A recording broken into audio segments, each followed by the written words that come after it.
الحمد لله رب العالمين والعاقبة للمتقين والصلاة والسلام على سيد المرسلين أما بعد. قال النبي صلى الله عليه وسلم: لا تحسسوا ولا تجسسوا ولا يغتب بعضكم بعضا، أو كما قال عليه الصلاة والسلام. محترم سامعین، معزز ناظرین، پیاری ماں اور بہنوں، آج آپ کے سامنے ایسا واقعہ میں پیش کر رہا ہوں، یہ قابل عبرت ہے اور قابل نصیحت بھی۔ ایک گاؤں میں ایک بہت بڑا چغلخور رہتا تھا۔ اس کی فطرت یہ تھی کہ جب تو کسی کی چغلی نہ کر لیتا اور کسی گھر کو برباد نہ کر دیتا، اسے چین نصیب نہ ہوتا تھا۔ آہستہ آہستہ جب گاؤں والے اس کی حرکتوں سے واقف ہوئے تو نہ اسے کوئی مزدوری پر رکھتا تھا، نہ اسے کوئی اپنے پاس بٹھاتا تھا۔ نوبت یہاں تک آ پہنچی کہ وہ بھوکے مرنے پر مجبور ہوا، یہاں تک کہ اس کو اپنا گاؤں چھوڑ دینا پڑا۔ جاتے جاتے وہ ایک ایسے مقام، ایسے گاؤں میں پہنچا جہاں اسے کوئی نہ جانتا تھا۔ تو اس نے ایک ایسے آدمی کے پاس اس شرط پر مجبوری، اس شرط پر نوکری کی کہ وہ صرف کھانے پر کام کرے گا، کھانے اور رہنے سہنے پر وہ مزدوری کرے گا اور معاوضہ نہیں لے گا۔ ہاں، 6 مہینے اسے اس بات کی اجازت ہوگی کہ وہ جس کے پاس رہے گا ایک مرتبہ اس کی چغلی ضرور کرے گا۔ یہ شرط اس کی مان لی گئی، اسے نوکری پر رکھا گیا۔ وہ بہت محنت سے کام کرتا رہا اور اسے رہنے سہنے، کھانے، کپڑے وغیرہ ملتے رہے، اور یہ آہستہ آہستہ مدت ختم ہوتی گئی۔ کسان اپنی اس شرط کو بھول گیا۔ یہ جہاں نوکری کرتا تھا وہ ایک کسان آدمی تھا، مالدار نہیں تھا، لیکن اس نے ان کو ایسے شرائط پیش کیے تھے کہ صرف ہم کھلا پلا سکتے ہیں، رہنے کے لیے جگہ دے سکتے ہیں، آپ کو معاوضہ نہیں دے سکتے۔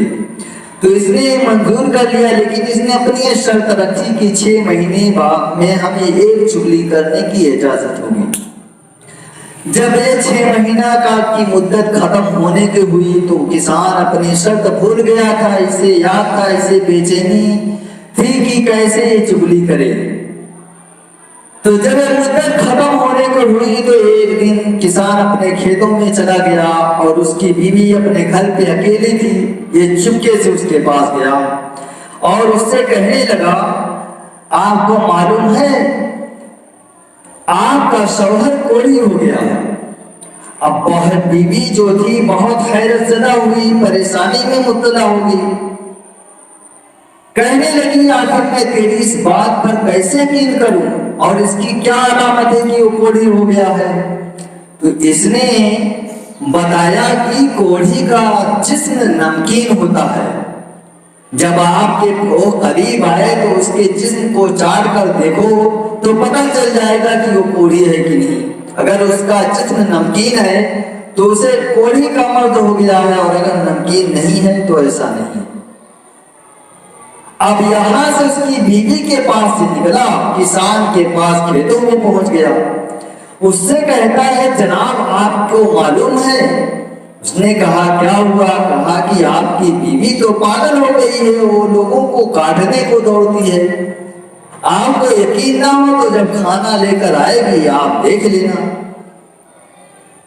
جب وہ دوسرے دن اس کے پاس سے پھر یہ کسان کے پاس اس طرح کہنے کے بعد وہ کسان کے بھائیوں کے پاس چلا گیا، ان سے یہ بات کہی کہ یار تمہارا بھائی تو ہر ہفتے اپنے سالوں سے پٹتا ہے، آپ کو یقین نہ ہو تو کل کھا کھیت میں جا کر دیکھ لینا۔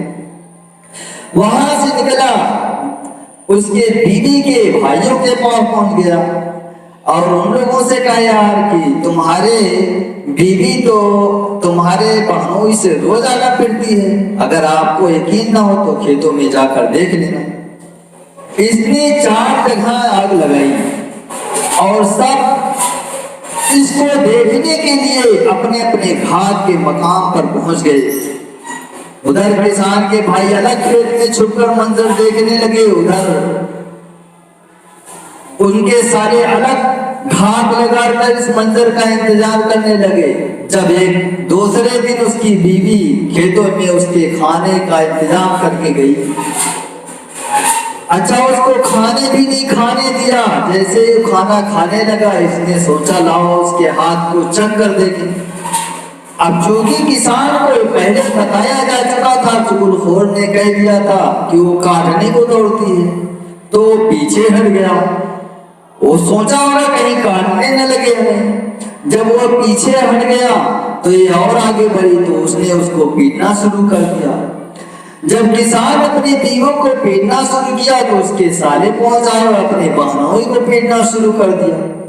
جب کسان کے بھائیوں نے دیکھا کہ ہمارے بھائی کو اس کے سالے لوگ مار رہے ہیں تو ان کے بھائیوں نے ان لوگوں کو پیٹنا شروع کر دیا۔ وہ تو دوسرے لوگ آئے اور ان لوگوں کو چھڑایا اور پوچھا ماجرا کیا ہے۔ چغل خور ان چاروں گھروں میں آگ لگانے کے بعد اپنے راستے کو ہو لیا، لیکن 4 گھروں میں اس نے ایسی آگ لگائی کہ کھیت میں جہاں دانا اگائے جاتے ہیں، ہل چلائے جاتے ہیں، وہ جنگ کا میدان بن گیا۔ اور سب ایسی مار پیٹ ان کے اندر ہوئی کہ سارے کے سارے لوگ زخمی ہو گئے۔ جب دوسرے لوگوں نے پوچھا کیا وجہ ہے، جھگڑے کے کیا اسباب ہیں، تو بتایا جائے۔ جب تفتیش کی گئی تو پتا چلا اس نے سب کے سے باتیں ایسے ایسے کہی ہے۔ جب اس کی تلاش ہوئی تو پتا چلا کہ وہ بہت پہلے جا چکا ہے۔ تو یہ دوسرے کی باتوں پر سن کر اور ہم یقین کر لیتے ہیں، اگر ہم وہی معلومات اپنوں سے خود بذات خود کر لیں تو یہ جھگڑے کی نوبت نہ آئے۔ بعض ہماری مائیں بہنیں یہ ہوتی ہیں، بعض ہمارے بھائی یہ ہوتے ہیں کہ مذاق میں ایسے حد تک گر جاتے ہیں کہ میاں بیوی میں پھوٹ ڈال دیتے ہیں، بھائی بھائی میں پھوٹ ڈال دیتے ہیں، گھر خاندان تباہ و برباد ہو جاتا ہے۔ اور یہ بیماری ماشاءاللہ ہماری مائیں بہنوں میں خوب پائی جاتی ہے۔ اللہ کے نبی نے فرمایا عورتوں کے لیے جنت بالکل آسان ہے، ان کو جنت پا لینا بے حد آسان ہے، اور اس کے لیے آپ صلی اللہ علیہ وسلم نے فرمایا 4 نسخہ، 4 کاموں کو کرنے ہیں۔ المرأة اذا صلت خمسها واطاعت بالها وصامت شهرها واحسنت فرجها، عورت پہلا کام کیا کرے کہ وہ 5 وقت کی نماز وقت مقررہ پر ادا کر لے اور اپنے شوہر کی فرما بردار بنی رہے، اور رمضان کے مہینے کا پورا روزہ رکھے، اور اپنی عزت کی، اپنے ناموس کی حفاظت کرے، اس میں کسی کے ساتھ خیانت نہ کرے۔ فَلْتَدْخُلْ مِنْ أَيِّ أَبْوَابِ الْجَنَّةِ شَاءَتْ، تو ہمارے نبی فرماتے ہیں وہ جنت کے 8 دروازوں میں سے جہاں سے چاہے، جدھر سے چاہے داخل ہو جائے۔ بہت آسان ہمارے ماں بہنوں کے لیے نیک عمل کرنا، صرف اس بات سے بچیں کہ وہ کسی کی برائی نہ کریں۔ ایسے عورتیں ہوتی ہیں کہ خود بھی پورا گاؤں پرچار کر ڈالیں گے اور سب سے منع کریں گے، نہیں ہم تم سے کہہ دیے کوئی سے نہ کہو، اور یہ بھول جاتی ہیں کہ ہم ہی سب سے بتا رہے ہیں۔ اللہ سب کو سمجھ عطا فرمائے۔ یہ بیماری مردوں میں کم، ہماری ماں اور بہنوں میں زیادہ پایا جاتا ہے۔ امید ہے ایک حدیث ہم نے پڑھی تھی، آپ صلی اللہ علیہ وسلم نے فرمایا کسی کے بارے میں جاسوسی نہ کرو، کسی کے غیبت میں نہ پڑو، کسی کے عیب جوئی نہ کرو، یہ بہت بڑا گناہ ہے اور بہت ہی نیکیوں کو برباد کر دیتا ہے۔ ہم نماز پڑھتے ہیں، روزہ رکھتے ہیں تاکہ ہم اللہ کو خوش کریں، لیکن کسی کی غیبت چغل خوری کر کے اتنا بڑا عذاب پہاڑ تیار کر لیتے ہیں، اس کا ہم اندازہ نہیں لگا سکتے۔ تو امید ہے کہ میرے بھائی بہن جو لوگ اس بات کو سن رہے ہیں اس سے نصیحت حاصل کریں گے اور انشاءاللہ اس پر عمل کرنے کی کوشش کریں گے۔ اللہ ہمیں اور آپ کو اس سے سبق لینے کی توفیق عطا فرمائے۔ السلام علیکم ورحمۃ اللہ وبرکاتہ۔ اس پیغام کو اتنا عام کرو کہ لوگ اس سے ضرور نصیحت حاصل کریں.